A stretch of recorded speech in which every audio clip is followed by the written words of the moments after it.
अस्सलाम वालेकुम, मैं हूँ रिजवान अशरफ। आखिरकार जो चोर होता है वो कहीं ना कहीं पकड़ा जाता है, जो चोरी का माल होता है वो पकड़ा जाता है। और नवाज शरीफ के बेटे हसन नवाज को लंदन के अंदर, बरतानिया के अंदर डिफ़ॉल्टर डिक्लेयर कर दिया गया है और साथ ही उनको जुर्माना भी किया गया है।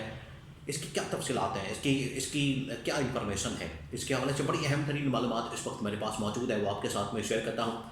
दूसरा ये कि नवाज शरीफ इस बारे में क्या मौक़िफ़ रखते हैं, नून लीग का मौक़िफ़ क्या है, इसके हवाले से पार्टी का मौक़िफ़ क्या है, और क्या इसका लिंक जो है वो किसी तरह से पाकिस्तान के अंदर इनके केसेस और मुकदमात के साथ बनता है। इसके हवाले से बड़ी अहम तरीन मालूमात मेरे पास मौजूद है, वो भी मैं आपके साथ में शेयर करता हूँ। तीसरा ये कि इस वक्त जो शहबाज शरीफ की जानिब से, आर्मी चीफ जनरल आसिम की जानिब से और मरियम नवाज़ की जानिब से जो दौरा सऊदी अरब किया जा रहा है, उसके हवाले से भी कुछ मालूमात इस वक्त मेरे पास मौजूद है, वो भी आपके साथ में शेयर करता हूँ। तो इसी से थोड़ी सी बात करते हैं। फिर उसके बाद में ये जो अहम तरीन केस है, अहम तरीन मामला है हसन नवाज़ का, नवाज शरीफ के बेटे का, जिनको बरतानिया के अंदर दिवालिया डिक्लेयर किया गया है, उनको डिफ़ॉल्ट डिक्लेयर किया गया है। सबसे पहले मैं आपको ये बता दूं कि इस वक्त पूरी दुनिया के अंदर हालात बड़े ख़राब हैं, पूरी दुनिया के अंदर मामलात बड़े ख़राब हैं और सबकी नज़रें इस हवाले से पाकिस्तान के ऊपर भी लगी हैं, क्योंकि दहशतगर्दी के वाक़यात, दहशतगर्दी की जो लहर है एक पाकिस्तान के अंदर आई है। इधर से अब ये पहुँचे हैं जो इस वक्त शहबाज शरीफ में वज़ीर आज़म और उनके साथ army chief general Asim Munir, वो सऊदी अरब के दौरे पर पहुँचे। उनके साथ जो है मरियम नवाज़ भी मौजूद हैं और इन्होंने जाके वहाँ पर आर्मी चीफ ने और शहबाज शरीफ ने सऊदी क्राउन प्रिंस मोहम्मद बिन सलमान के साथ मुलाकात की है। देखिए, मुलाकात के अंदर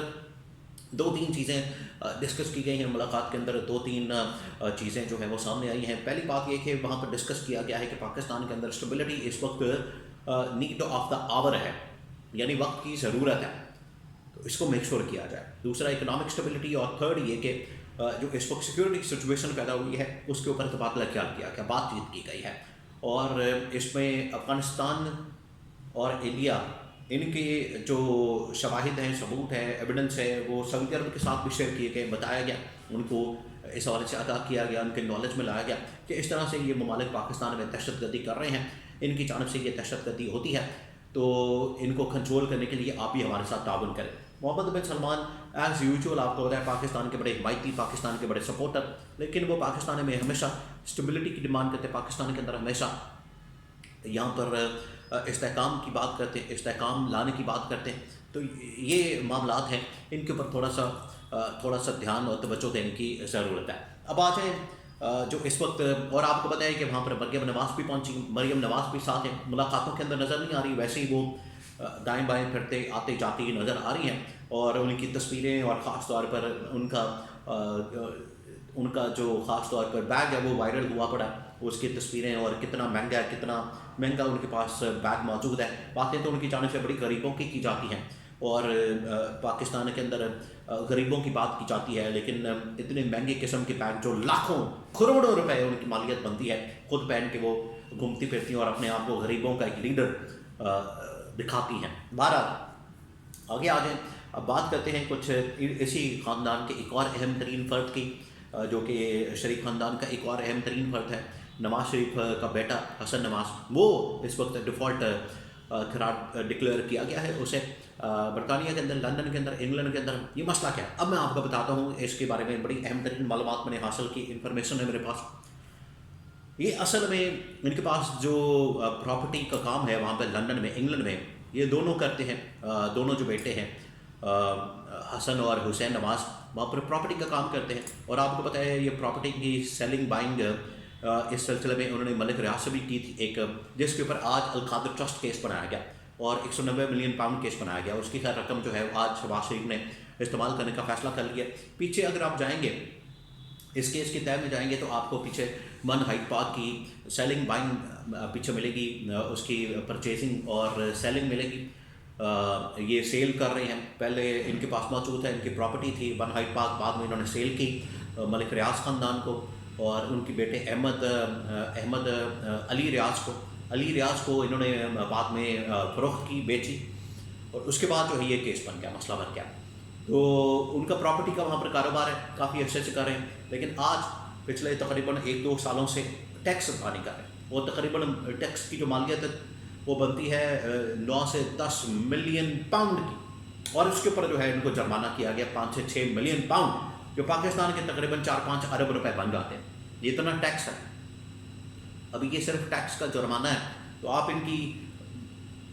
ٹوٹل جو ایسٹ ہے، ویلیو ہے، اس کی برتھ کا اندازہ کر سکتے ہیں کہ ان کے پاس کتنا وہاں پر پیسہ،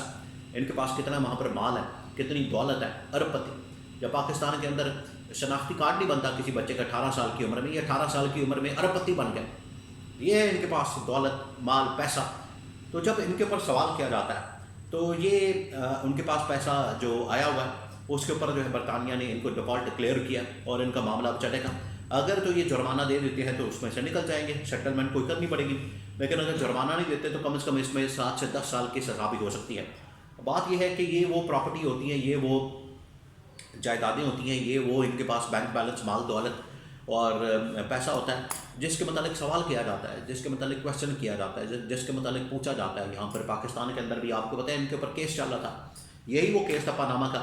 جو سب سے پہلے سامنے آیا تھا، اور پاناما کے اندر جو ہے ان کی پراپرٹیاں نکلی تھیں، پاناما کے اندر ان کے بینک بیلنس نکلے تھے، پاناما کے اندر جو ہے ان کی پراپرٹیاں سامنے آئی تھیں، اور یہی تھا وہ ون ہائیڈ پارک اور پھر اس کے بعد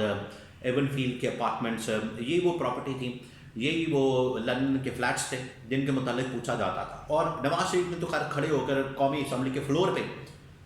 ایک تو حسن اور حسین نواز یہ کہتے تھے کہ الحمدللہ ہماری یہ پراپرٹی ہے، اور مریم نواز کہتی تھی کہ میری لندن تو کیا پاکستان میں بھی پراپرٹی، بعد میں اربوں روپے کی پراپرٹی نکل آئی، اور اس کی ٹرسٹی بھی ان کو پھر نکل آئی ان پراپرٹیز کی۔ اور پھر حسین نواز نے مانا یہاں پر ایک انٹرویو میں کہ الحمدللہ یہ ہماری پراپرٹیز ہیں، ہماری فلیٹس ہیں لندن کے۔ اور پھر اس کے بعد نواز شریف نے فلور آف دا ہاؤس، قومی اسمبلی کے فلور کے اوپر کھڑے ہو کے کہا کہ بالکل ہمارے یہ پراپرٹیز ہیں، ہمارے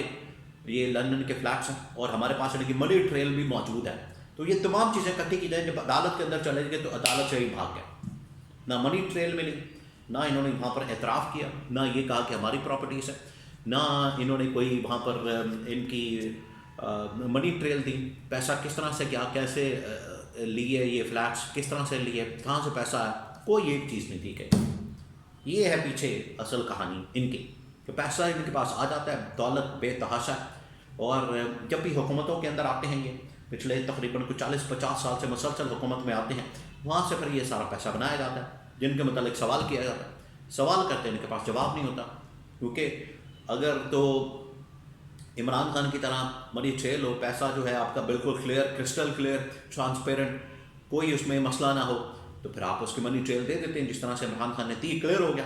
لیکن ان کا جب ٹرانسپیرنٹ نہیں ہوتا، کرسٹل کلیئر نہیں ہوتا، بلیک منی ہوتی، وائٹ منی نہیں ہوتی، وہ پھر اسی طرح سے آئیں بائیں شائیں کریں گے، بھاگیں گے، دوڑیں گے، اور اس کا ایویڈنس نہیں دیں گے، منی ٹریل نہیں دیں گے۔ آج دیکھیں پھنس گئے، برطانیہ کے اندر پھنس گئے، پاکستان کے اندر چھوڑیں، کیونکہ پاکستان کی عدالتوں کے اندر تو ان کو اعتماد نہیں، تو آج وہاں پر پھنس گئے ہیں، تو دیکھیں اس کا کیا نتیجہ نکلتا ہے۔